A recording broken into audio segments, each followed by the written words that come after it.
My name is Flores, and 3 days after I buried my husband, his family sat in my own sitting room and told me I had 1 week to pack my things and leave. They thought I was just a small girl from Ijebu who married into money and had nothing to fight with. They didn't know about the envelope Chidi left in the safe.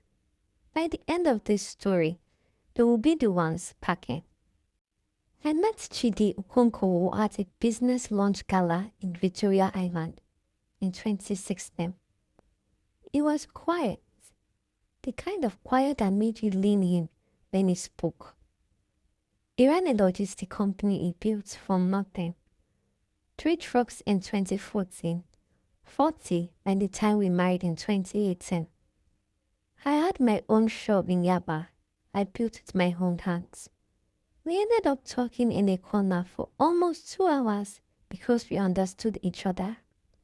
We had both built something from nothing in a room full of people who had inherited theirs. 2 years after that gala, we got married. The traditional wedding came first. Everyone gathered in our compound in Lagos under a canopy of red and gold. I knelt before our elders in my choral beats to present the wine to find my husband. Chidi knelt in front of me in his white and red isiegu, and when I handed him the cup, the whole compound erupted. The white wedding came a week later, tripping in fairy lights.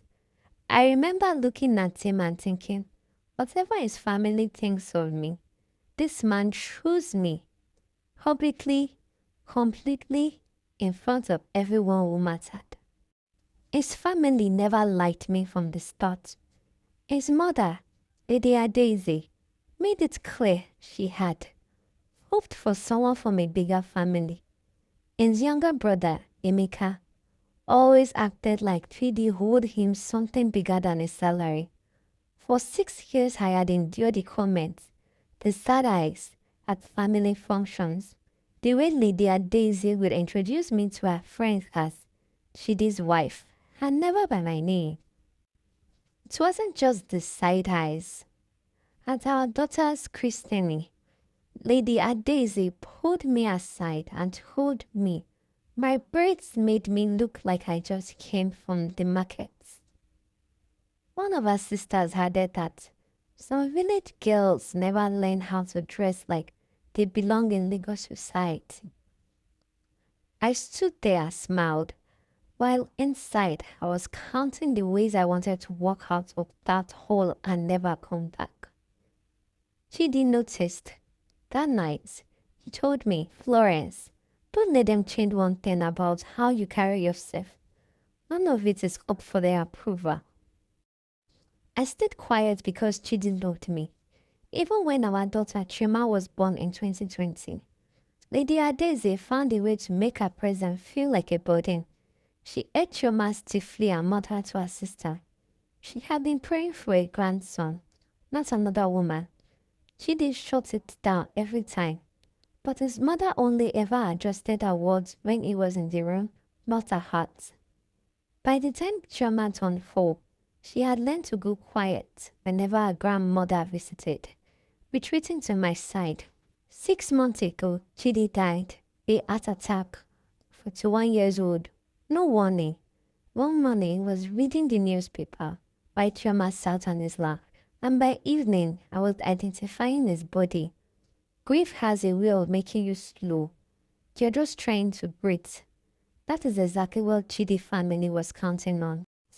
The burial was a blow of black clothing, and Lady Adaeze cold eyes watching me from across the compound. Even at my husband's graveside, I felt like I was being measured, judged, like they were already deciding what came next before the soil had settled.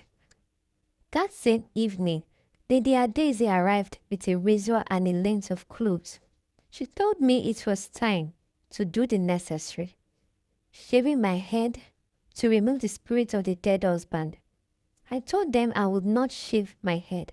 She said if I refused, it meant I had something to hide.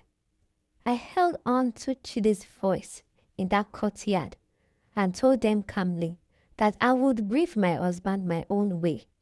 Lady Adaeze called me stubborn, but I didn't move. The day after the burial, Emeka came with 2 lawyers. Lady Adaeze sat on my sofa and told me the company, the house, the cars, all belonged to the family. She said it plainly. I had 1 week to vacate the house. Lady Adaeze even had the audacity to say she would help me find a small apartment. I sat there in silence while they spoke over me in my own living room, deciding my life like I was a piece of furniture. That night, I didn't cry. I opened the safe. 3 years before he died, Chidi said, "Florence, my family will come for everything. I need you to be ready." He had restructured the company, moving 60% ownership to a holding company in our name, with full control, transferring it all to me alone. In the envelope was a letter. "You built something before you met me, and I made sure they could never take away what you built after." I sat on the floor and read that letter 3 times. Then I called my lawyer. Barrister Uduka reviewed everything. The house, the contracts. It all belonged to the holding company. Emeka never checked because he assumed it was all just paperwork. Legally, I already controlled everything. The family had no idea.